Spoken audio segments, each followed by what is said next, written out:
নমস্কার, তাপসী রান্নাঘরে সকলকে স্বাগত। শুরু করছি নতুন একটা দিনে নতুন একটা রেসিপি। দেখুন আমি কি নিয়েছি, দেখে হয়তো আপনারা চিনতেই পারছেন। এটা হচ্ছে শাপলা। শাপলাটা এনেছে আজকে 3-4 দিন হয়ে গেছে। শরীরটা ভালো নেই বলে শাপলাটা তৈরি করতে পারিনি, তবে প্যাকেটে করে রেখে দিয়েছিলাম। দেখুন শাপলার ফুলটা শুকনো হয়ে গেছে, কিন্তু এই শাপলাটা ঠিকঠাকই আছে। আজকে একদমই অল্প তেল মশলাতেই আমি আপনাদের সঙ্গে এই শাপলা রেসিপিটি শেয়ার করব। এই শাপলাটা এইভাবে রান্না করলে যে খেতে কি ভালো লাগে সেটা আর আপনাদের কি বলবো। ভিডিওটি প্রথম থেকে শেষ পর্যন্ত দেখবেন, তাহলে তো বুঝতে পারবেন। আর এইভাবে যদি আপনারা কখনো শাপলা করে খেয়ে থাকেন, তাহলে তো আরও ভালোভাবে বুঝতে পারবেন যে এত সহজ সরল একটা রেসিপি, কিন্তু খেতে হবে দুর্দান্ত। তার জন্য এই শাপলাগুলোকে আমি ভালো করে দেখুন খুলে নিলাম, নিয়ে এবার শাপলাটা ছাড়িয়ে নেব। এটা হচ্ছে শাপলার ফুলের থেকে যে বীজটা হয় সেটা, আমরা এটাকে বলি ভ্যাট। এটাকে অ্যাকচুয়ালি ভ্যাটই বলে। এটার ভিতরে দানা দিয়ে কিন্তু খই তৈরি করা যায়। তা বাজারে শাপলাটা এনেছে, ভালোই হয়েছে। হয়তো কোথাও বড় বেশি জল আছে, তাই শাপলাটা সেখানে পেয়েছে। আর কদিন পরের থেকেই, আর 1-1.5 মাস পর থেকেই কিন্তু মার্কেটে অ্যাভেলেবেল হয়ে যাবে শাপলা। তখন আপনারা এনে কিন্তু এই রেসিপিটি করে খেতে পারবেন। রেসিপিটি করা ভীষণ সহজ, সরল সহজ রান্না, কিন্তু খেতে দুর্দান্ত হয়। গরম গরম ভাতের সঙ্গে জাস্ট অসাধারণ লাগে। তার জন্য আপনারা হয়তো সকলেই জানেন শাপলা কিভাবে ছাড়িয়ে নিতে হয়। দেখুন আমি ছাড়িয়ে নিচ্ছি, আমার হাতের দিকে একটু খেয়াল করবেন। ঠিক এরকম করে ছাড়িয়ে নেব প্রথমে, তারপর আমি কেটে নেব। শাপলা ছাড়ানো ভীষণ সহজ, বাচ্চাদের বসিয়ে দিলেও ওরা কিন্তু ছাড়িয়ে দেবে। আর বাচ্চারা না শাপলা ছাড়াতে ভীষণ খুশি হয়, আনন্দ পায়। কারণ এই জিনিসটা ছাড়ানো যতটা সহজ, তাতে ওই ফুলটা দিয়ে না বাচ্চারা খেলতে বেশি ভালোবাসে। আমরা ছোটবেলায় অনেক খেলেছি। এখন এই যে ছোট গ্রামের দিকে যে বাচ্চাগুলো থাকে, ছোট বাচ্চারা, তারাও কিন্তু খেলে। তবে শহরের বাচ্চারা এইসব শৈশব কখনোই পায় না। অনেকে কিন্তু এই শাপলা খায় না, জানেন। আবার অনেকে চেনে না। এটাকে অনেকে কি বলে, শালুক ফুল বলে। আবার অনেকে এটাকে শাপলা বলে। আবার এটা অনেকে নাল বলে। এই দেখুন, চলুন এবার শাপলাগুলো ছাড়িয়ে নিয়ে তারপরে আমি ফিরে আসছি। দেখুন শাপলাগুলো এরকম করে ছাড়িয়ে একবার ধুয়ে নিয়েছি। আমি এখানে একটা কথা বলে দিচ্ছি, আপনারা শাপলাটা ছাড়ানোর আগে গোটা অবস্থায় একটু ধুয়ে নেবেন, তাহলে ওর ওপরে আসার সঙ্গে যে বালিগুলো থাকে, বালিগুলো চলে যাবে। আর শাপলায় খুব একটা নোংরা কিন্তু থাকে না, যেহেতু জলের মধ্যে হয় তো। তাও একটুখানি ওই আঁশ শুদ্ধ ধুয়ে নেবেন, তখন আর তাহলে ছাড়িয়ে ধুতে হয় না। শাপলা কিন্তু ছাড়িয়ে ধোয়াটা ঠিক না। শাপলার মধ্যে এমনি প্রচুর পরিমাণ কিন্তু জল, তার জন্য ছাড়িয়ে ধুলে আরও এক্সট্রা জল জমে যায়, তখন রান্না করতে খুবই অসুবিধা হয়। দেখুন শাপলাটা ঠিক আমি এরকম এই 1.5 ইঞ্চির মতো করে বড় বড় করে কেটে নেব। আর শাপলা এরকম একটু বড় বড় করে কেটে নিয়ে রান্না করলে খেতে বেশ ভালো লাগে। এবার বাকিগুলো আমি একইভাবে কেটে নেব। এখন শাপলা কেটে তুলে নিয়েছি। এবার এর মধ্যে 1/2 চা চামচ নুন দিয়ে দিচ্ছি। নুন দিয়ে এবার এরকম করে একটু মিশিয়ে নিচ্ছি। তাহলে শাপলার মধ্যে যে পরিমাণ জলটা আছে, মানে এক্সট্রা জল, সেটা বেরিয়ে যাবে। আর রান্না করার সময় তখন শাপলাটা কিন্তু গলে যাবে না। আর এক্সট্রা জলটা থেকে গেলে না, রান্না করতে গেলে শাপলাটা একদম গলে যাবে, সেক্ষেত্রে কিন্তু খেতে ভালো লাগবে না।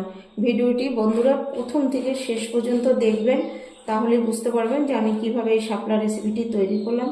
আর এই রেসিপিটি এইভাবে তৈরি করলে গরম গরম ভাতের সঙ্গে জাস্ট অসাধারণ লাগে খেতে। দেখুন নুন দিয়ে মেখে এবার রেখে দিচ্ছি রেস্টে। কড়াই বসিয়ে দিয়েছি, কড়াই গরম হয়ে গেছে। এবার দিয়ে দেবো কড়াইতে অল্প করে তেল। তেল ভালো করে গরম করে নিয়েছি। এই তেলের মধ্যে দিয়ে দিচ্ছি আগে থেকে নুন হলুদ মেখে রাখা পুঁটি মাছ। আমি এখানে 2 রকম মাছ নিয়েছি, কারণ একরকম মাছ খুব একটা বেশি নেই। এই একটুখানি চিংড়ি মাছ আছে, একটু চিংড়ি মাছ আছে, আর এই 5-6টা পুঁটি মাছ আছে। এইগুলো দিয়েই আমি রান্নাটা করব। ওই অল্প একটু থেকে গিয়েছিল, সেই দুটো মিলিয়েই আজকে রান্নাটা আমি করে আপনাদের সঙ্গে শেয়ার করছি। আমি চিংড়ি মাছ পুঁটি মাছ দিয়ে করছি বলে যে আপনাদেরও চিংড়ি মাছ আর পুঁটি মাছ দিয়ে করতে হবে সেরকম না, আপনারা মাছ দিয়েও করতে পারেন বা অন্যরকমভাবেও করতে পারেন। তবে অন্যরকমভাবে আমার কাছে এখনও শাপলার কোনো রেসিপি নেই, তা বলবো না। এর আগেও আমি করেছি, চিংড়ি মাছ দিয়েই করেছি। এমনি নর্মাল করা যায় জানেন তো, শুধু করলেও খেতে বেশ ভালো লাগে। এবার এই মাছগুলো একটু ভালো করে ভেজে নিতে হবে। মাছগুলো এক পিঠে ভাজা হয়ে গেছে, এবার আমি দেখুন উল্টে দিচ্ছি। আর সবসময় কড়াই প্রথমে একটু ভালো করে গরম করে নিয়ে তারপরে তেল দিয়ে আবার তেলটা ভালো করে গরম করে নিয়ে মাছ ভেজে দেখবেন, মাছ কড়াইতে লেগেও যাবে না আবার ভেঙেও যাবে না। অনেকেই দেখবেন মাছ ভাজতে গেলে কড়াইতে লেগে যায়, উল্টাতে গেলে ভেঙে যায়। মেন হচ্ছে কড়াইটাকে প্রথমে হিট করে নিতে হবে, তারপরে আবার তেল দিয়ে ধোয়া ওঠা গরম করে নিয়ে মাছ ভাজবেন। একটা মাছ লেগেও যাবে না, ভেঙেও যাবে না। মাছগুলো এবার আমি ভালো করে ভেজে নেব। এই দেখুন মাছ ভালো করে ভাজা হয়ে গেছে, এবার আমি তুলে নিচ্ছি। এবার এই তেলের মধ্যে দিয়ে দিচ্ছি ছোট 1 চামচ রাঁধুনি, অনেকে আবার এটাকে চন্দনীয় বলে, তবে আমি রাঁধুনি ফোড়ন দিচ্ছি। আপনারা আপনাদের পছন্দ মতন ফোড়ন দিয়ে নিতে পারবেন। আমার কাছে রাঁধুনি ফোড়নটা বেশ ভালো লাগে এই শাপলার রেসিপিতে, তার জন্য আমি রাঁধুনি দিয়েছি। এখানে 5 থেকে 6টা চেরা কাঁচা লঙ্কা। তবে লঙ্কাটা দেখে বন্ধুরা ভয় পাবেন না, লঙ্কাটা একদম ঝাল নেই পরিমাণে, ওই জন্য একটু বেশি দিতে হচ্ছে। আপনারা আপনাদের পছন্দ মতন ঝাল দিয়ে নেবেন। এবার দেখুন এখানে দিয়ে দেব শাপলা। তবে এই শাপলাগুলো আমি একটু এরকম হাতে করে এই দেখুন চিপে চিপে দিলে একটু জল বেরিয়ে আসবে, এর জন্য একটু চিপে চিপে দেবো যতটা সম্ভব। চিপে এক্সট্রা জলটা ফেলে দিলে সেক্ষেত্রে শাপলাটা রান্না করতে খুব সুবিধা হবে আর শাপলাটা গলে যাবে না। পুরো শাপলাগুলোই আমি এভাবে চিপে চিপে দিয়ে দেবো। এবার ফোড়নের সঙ্গে শাপলাটা 2 মিনিট ভেজে নেব, আঁচ মাঝারি রেখে 2 মিনিট ভেজে নিয়েছি। এবার দিয়ে দেবো পরিমাণ মতো হলুদ। তবে শাপলা রান্নায় কিন্তু হলুদের পরিমাণ কম দিতে হয়। দিচ্ছি অল্প একটু জিরে গুঁড়ো, সামান্য একটু দিচ্ছি কাশ্মীরি লঙ্কার গুঁড়ো। এটা জাস্ট আমি একটু কালারের জন্য দিচ্ছি, আপনারা ঘরে রান্না করলে না দিলেও চলবে। এবার এই জিরে গুঁড়ো, হলুদ আর এই লঙ্কা গুঁড়োটা দিয়ে আরও 2 মিনিট আমি মাঝারি আঁচে রেখে কিন্তু কষে নেব, এর কাঁচা গন্ধটা চলে যাবে। তাহলে দেখুন 2 মিনিট আমি ভালো করে কষে নিয়েছি, তেল ছাড়তে শুরু করেছে।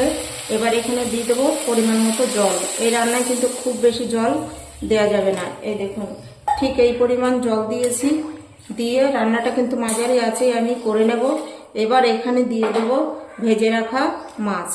মাছ দিয়ে একবার মিশিয়ে নিচ্ছি। খুব বেশি সময় কিন্তু রান্না করব না, 3 মিনিটের মতো রান্না করব মাঝারি আছে।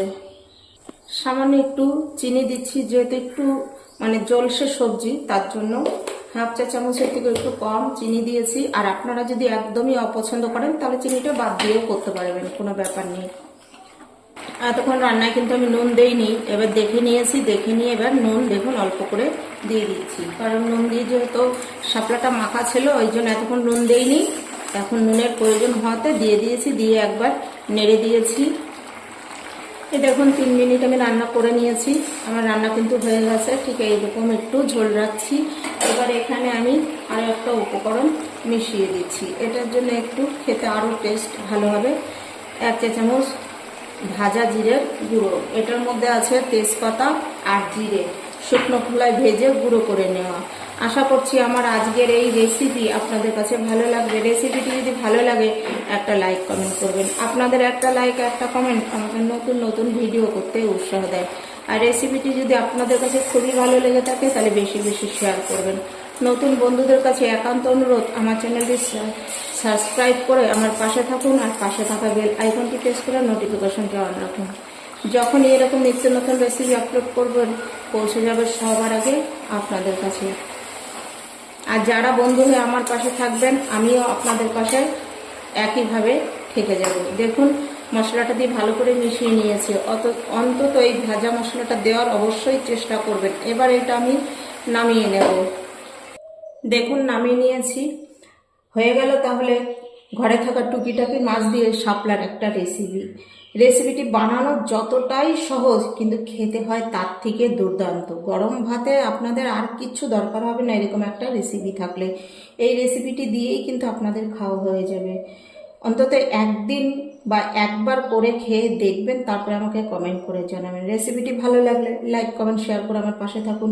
আজ ভিডিওটি এখানেই শেষ করছি, ফিরে আসবো নতুন একটা দিনে নতুন একটা রেসিপি নিয়ে।